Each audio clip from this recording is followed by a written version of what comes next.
ನಮಸ್ಕಾರ ಸ್ನೇಹಿತರೆ, ನಾನು ನಿಮ್ಮ ಗೋವಿಂದರಾಜ್. ತಾವು ನಮ್ಮ ವಿಡಿಯೋಗಳನ್ನು ನೋಡಿದ್ದಕ್ಕೆ, ಬೇರೆಯವರಿಗೆ ಶೇರ್ ಮಾಡಿದ್ದಕ್ಕೆ ತಮಗೆಲ್ಲರಿಗೂ ಧನ್ಯವಾದಗಳು.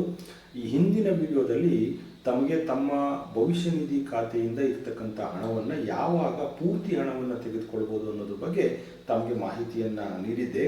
ಈ ವಿಡಿಯೋದಲ್ಲಿ ತಮ್ಮ ಭವಿಷ್ಯ ನಿಧಿ ಖಾತೆಯಲ್ಲಿ ಇರ್ತಕ್ಕಂಥ ಹಣವನ್ನು ಭಾಗಶಃವಾಗಿ ತಾವು ಸರ್ವೀಸಲ್ಲಿ ಇದ್ದ ಹಾಗೇ ಯಾವ್ಯಾವ ಕಾರಣಗಳಿಗೆ ತೆಗೆದುಕೊಳ್ಳೋದು ಅನ್ನೋದ್ರ ಬಗ್ಗೆ ಈ ವಿಡಿಯೋದಲ್ಲಿ ತಮಗೆ ಮಾಹಿತಿಯನ್ನು ಕೊಡ್ತೇನೆ.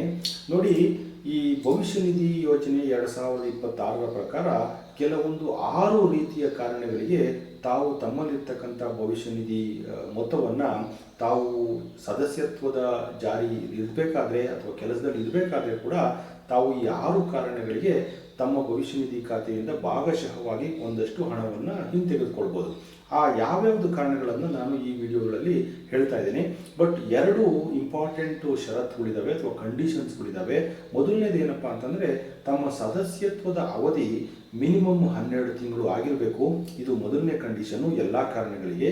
ಎರಡನೇ ಕಂಡೀಷನ್ ಏನಪ್ಪ ಅಂತಂದರೆ, ತಾವು ಭವಿಷ್ಯ ನಿಧಿಯಿಂದ ಭಾಗಶಃವಾಗಿ ಅಥವಾ ಪಾರ್ಷಿಯಲ್ ಆಗಿ ವಿತ್ಡ್ರಾ ಮಾಡಬೇಕಾದ್ರೆ ತಾವು ಮಿನಿಮಮ್ 25% ಬ್ಯಾಲೆನ್ಸನ್ನು ಅಲ್ಲಿ ಮೇಂಟೈನ್ ಮಾಡಲೇಬೇಕಾಗ್ತದೆ. ಈ 25% ಮೇಂಟೈನ್ ಮಾಡದೇ ಇದ್ದರೆ ಇದು ಒಂದು ಕಂಡೀಷನ್ ಆಗಿರೋದ್ರಿಂದ ತಮಗೆ ತಮ್ಮ ನಿಧಿಯಲ್ಲಿ ಅಥವಾ ಭವಿಷ್ಯ ನಿಧಿಯಲ್ಲಿ ₹100 ಬ್ಯಾಲೆನ್ಸ್ ಇದ್ದರೆ ಅದರಲ್ಲಿ ₹75 ಮಾತ್ರ ತಮಗೆ ಪಾರ್ಷಿಯಲ್ ವಿತ್ಡ್ರಾಲ್ಗೆ ಫೆಸಿಲಿಟಿಗೆ ಒಳಪಡ್ತದೆ. ಸೊ ನಾವು 100% ತಮಗೆ ಎಲಿಜಿಬಿಲಿಟಿ ಇದೆ ಅಂತಂದರೂ ಕೂಡ ಅಲ್ಲಿ ಆ್ಯಕ್ಚುಯಲ್ ಆಗಿ ನಿಮ್ಗೆ ಇರ್ತಕ್ಕಂಥ ಹಣ ಎಷ್ಟಪ್ಪ ಅಂತಂದರೆ 75% ಮಾತ್ರ. ಸೊ ನಾವು ಈಗ ಆ ಕಾರಣಗಳು ಯಾವ್ಯಾವು ಅಂತ ನೋಡೋಣ ಸ್ನೇಹಿತರೆ. ಮೊದಲನೇದು, ಮೆಂಬರ್ಗೆ ಅಥವಾ ಅವರ ಫ್ಯಾಮಿಲಿ ಮೆಂಬರ್ಸ್ಗೆ ಯಾವುದೇ ರೀತಿಯ ಕಾಯಿಲೆಗಳು ಬಂದಾಗ ಎಲಿಜಿಬಲ್ ಮೆಂಬರ್ ಬ್ಯಾಲೆನ್ಸಲ್ಲಿ ಇರ್ತಕ್ಕಂಥ 100% ಅಮೌಂಟನ್ನು ಯಾವುದೇ ಸಮಯದಲ್ಲಿ ಭಾಗಶಃವಾಗಿ ಹೊರ ತೆಗೆದುಕೊಳ್ಬೋದು. ಎರಡನೇ ರೀಸನ್ ಏನಪ್ಪ ಅಂದರೆ ಶಿಕ್ಷಣ. ಅಂದರೆ ಮೆಂಬರು ಅಥವಾ ಅವರ ಫ್ಯಾಮಿಲಿ ಮೆಂಬರ್ಸ್ಗೆ ಶಿಕ್ಷಣದ ಅವಶ್ಯಕತೆಗಾಗಿ ಯಾವುದೇ ಹಣ ಬೇಕಾಗಿದ್ದಾಗ ಅವಾಗಲೂ ಕೂಡ 100% ಇರ್ತಕ್ಕಂಥ ಬ್ಯಾಲೆನ್ಸನ್ನು ತೆಗೆದುಕೊಳ್ಬೋದು. ಆದರೆ ಸದಸ್ಯತ್ವದ ಅವಧಿಯಲ್ಲಿ 10 ಬಾರಿ ಮಾತ್ರ ಈ ಅವಕಾಶವನ್ನು ಯೂಸ್ ಮಾಡಿಕೊಳ್ಳಿಕ್ಕೆ ಪ್ರಾವಿಷನ್ಸ್ ಇದೆ.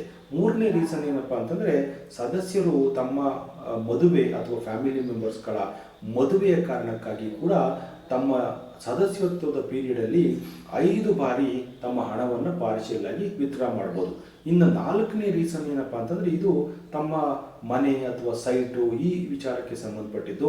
ನೀವು ಮನೆಯನ್ನು ಪರ್ಚೇಸ್ ಮಾಡ್ತಿದ್ರೆ ಅಥವಾ ಫ್ಲ್ಯಾಟನ್ನು ಪರ್ಚೇಸ್ ಮಾಡ್ತಿದ್ರೆ ಅಥವಾ ಹೌಸು ಅಂದರೆ ಮನೆಯನ್ನು ಕಟ್ಟಲಿಕ್ಕೆ ಸೈಟ್ನ ಪರ್ಚೇಸ್ ಮಾಡ್ತಿದ್ರೆ ಅಥವಾ ಸೈಟಲ್ಲಿರ್ತಕ್ಕಂಥ ಸೈಟ್ ಆಲ್ರೆಡಿ ಇದ್ದು ಅದಕ್ಕೆ ತಾವು ಕನ್ಸ್ಟ್ರಕ್ಷನ್ನ ಮಾಡ್ತಿದ್ರೆ ಅಥವಾ ತಾವು ಹೋಮ್ ಲೋನನ್ನು ತೆಗೆದುಕೊಂಡು ಅದನ್ನು ರೀಪೇಮೆಂಟ್ ಮಾಡಲಿಕ್ಕೆ ಇಷ್ಟಪಟ್ಟರೆ ಅಥವಾ ತಮ್ಮಲ್ಲಿ ಇರ್ತಕ್ಕಂಥ ಮನೆಗೆ ಕೆಲವೊಂದು ಬದಲಾವಣೆಗಳನ್ನು ತರಲಿಕ್ಕೆ ಇಚ್ಛೆ ಪಟ್ಟರೆ ಅವಾಗೂ ಕೂಡ ತಮಗೆ ಈ ಪ್ರಾವಿಡೆಂಟ್ ಫಂಡನ್ನು ಭಾಗಶಃವಾಗಿ ತೆಗೆದುಕೊಳ್ಬೋದು.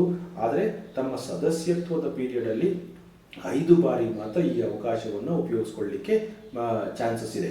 ಮೊದಲನೇದು 5ನೇದು ರೀಸನ್ ಏನಪ್ಪ ಅಂತಂದರೆ, ಕೆಲವೊಂದು ವಿಶೇಷ ಕಾರಣಗಳಿಗೆ ತಾವು ಕೂಡ ತಮ್ಮ ಫೈನಾನ್ಷಿಯಲ್ ಇಯರ್ ಅಂದರೆ ಆರ್ಥಿಕ ವರ್ಷದಲ್ಲಿ 2 ಬಾರಿ ಈ 100% ಆಫ್ ಎಲಿಜಿಬಲ್ ಮೆಂಬರ್ ಬ್ಯಾಲೆನ್ಸ್ ಏನಿದೆ ಅದನ್ನು ತಾವು ವಿತ್ಡ್ರಾ ಮಾಡ್ಕೊಳ್ಬೇಕಾಗ್ತದೆ. ಈ ವಿಶೇಷ ಕಾರಣಗಳು ಏನು ಅಂತ ಇನ್ನೂವರೆಗೂ ನಮಗೆ ಈ ಸ್ಕೀಮಲ್ಲಿ ಹೇಳಿಲ್ಲ.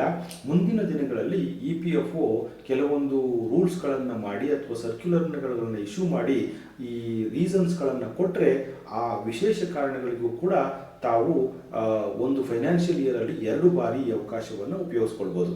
6ನೇ ರೀಸನ್ ಅಥವಾ ಕೊನೆಯ ರೀಸನ್ ಏನಪ್ಪ ಅಂತಂದರೆ, ನೋಡಿ, ನಾನು ಹಿಂದಿನ ವಿಡಿಯೋಗಳಲ್ಲಿ ಹೇಳಿದೆ, ತಾವು ಕೆಲಸ ಬಿಟ್ಟ ನಂತರ 12 ತಿಂಗಳ ಒಳಗೆ ತಾವು ತಮ್ಮ PF ಮೊತ್ತವನ್ನು ಸಂಪೂರ್ಣವಾಗಿ ತೆಗೆದುಕೊಳ್ಳಲಿಕ್ಕೆ ಸಾಧ್ಯ ಇಲ್ಲ. ಆದರೆ ಈ ಪಾರ್ಷಿಯಲ್ ವಿತ್ಡ್ರಾಲ್ಗೆ ಸಂಬಂಧಪಟ್ಟಂಗೆ ಒಂದು ವಿಶೇಷವಾದ ಕಂಡೀಷನ್ ಬಂದಿದೆ. ಅದೇನಪ್ಪ ಅಂತಂದರೆ, 12 ತಿಂಗಳವರೆಗೆ ತಾವು ತಮ್ಮ ಹಣವನ್ನು ತೆಗೆದುಕೊಳ್ಳಲಿಕ್ಕೆ ಆಗೋದಿಲ್ಲ. ಆದರೆ ಒಂದಷ್ಟು ಭಾಗಶಃವಾಗಿ ಅಂದರೆ ಪಾರ್ಷಿಯಲ್ ವಿತ್ಡ್ರಾಲ್ ಆಗಿ ತಮ್ಮಲ್ಲಿ ಎಲಿಜಿಬಲ್ ಮೆಂಬರ್ ಬ್ಯಾಲೆನ್ಸ್ ಏನಿರ್ತದೆ ಅಷ್ಟೂ ಕೂಡ ಭಾಗಶಃವಾಗಿ 12 ತಿಂಗಳ ಒಳಗಡೆ ತಾವು ತೆಗೆದುಕೊಳ್ಬೋದು. ಆದರೆ 25% ಮಿನಿಮಮ್ ಆಗಿ ತಾವು ಮೇಂಟೈನ್ ಮಾಡೋ ಕಂಡೀಷನ್ನು ಇದಕ್ಕೂ ಕೂಡ ಅಪ್ಲೈ ಆಗ್ತದೆ. ಸೊ ತಮಗೆ 12 ತಿಂಗಳು ಪಾಸಿಬಿಲಿಟಿ ಇಲ್ಲದೇ ಇದ್ದರೂ ಕೂಡ 75% ಇರ್ತಕ್ಕಂಥ ಬ್ಯಾಲೆನ್ಸ್ ಏನಿದೆ ಅದನ್ನು ಈ 12 ತಿಂಗಳೊಳಗಡೆ ಹೊರ ತೆಗೆದುಕೊಳ್ಳಲಿಕ್ಕೆ ತಮಗೆ ಪ್ರಾವಿಷನ್ ಇದೆ ಸ್ನೇಹಿತರೆ. ಸೊ ಈ ವಿಡಿಯೋ ತಮಗೆ ಅನುಕೂಲ ಆಗಿದೆ ಅಂತ ತಿಳ್ಕೊತೀನಿ. ಇದರಿಂದ ಸಾಕಷ್ಟು ಮಾಹಿತಿ ತಮಗೆ ತಿಳಿದಿದೆ ಅನ್ಕೊತೀನಿ. ಮುಂದಿನ ವಿಡಿಯೋಗಳಲ್ಲಿ ಈ ಭವಿಷ್ಯ ನಿಧಿ ಯೋಜನೆಗೆ ಸಂಬಂಧಪಟ್ಟಂಗೆ, ತಮಗೆ ESIಗೆ ಸಂಬಂಧಪಟ್ಟಂಗೆ, ಗ್ರ್ಯಾಜುಯಿಟಿಗೆ ಸಂಬಂಧಪಟ್ಟಂಗೆ, ಕಾರ್ಮಿಕರಿಗೆ ಇರ್ತಕ್ಕಂಥ ಸವಲತ್ತುಗಳ ಬಗ್ಗೆ ಈ ನನ್ನ ಚಾನೆಲ್ನಲ್ಲಿ ಮುಂದಿನ ದಿನಗಳಲ್ಲಿ ಸಾಕಷ್ಟು ಮಾಹಿತಿಗಳನ್ನು ಕೊಡ್ತೇನೆ ಫ್ರೆಂಡ್ಸ್. ಸೊ ಅಲ್ಲಿವರೆಗೂ ತಮಗೆ ಧನ್ಯವಾದಗಳು. ಈ ವಿಡಿಯೋ ತಮಗೆ ಇಷ್ಟ ಆಗಿದ್ದರೆ ಲೈಕ್ ಮಾಡಿ, ಬೇರೆಯವರಿಗೆ ಶೇರ್ ಮಾಡಿ, ಈ ಚಾನೆಲ್ನ ಸಬ್ಸ್ಕ್ರೈಬ್ ಮಾಡಿ ಅಂತ ಹೇಳ್ತಾ ನಾನು ಈ ವಿಡಿಯೋವನ್ನು ಕೊನೆಗಾಣಿಸ್ತಿದ್ದೀನಿ friends. Thank you very much.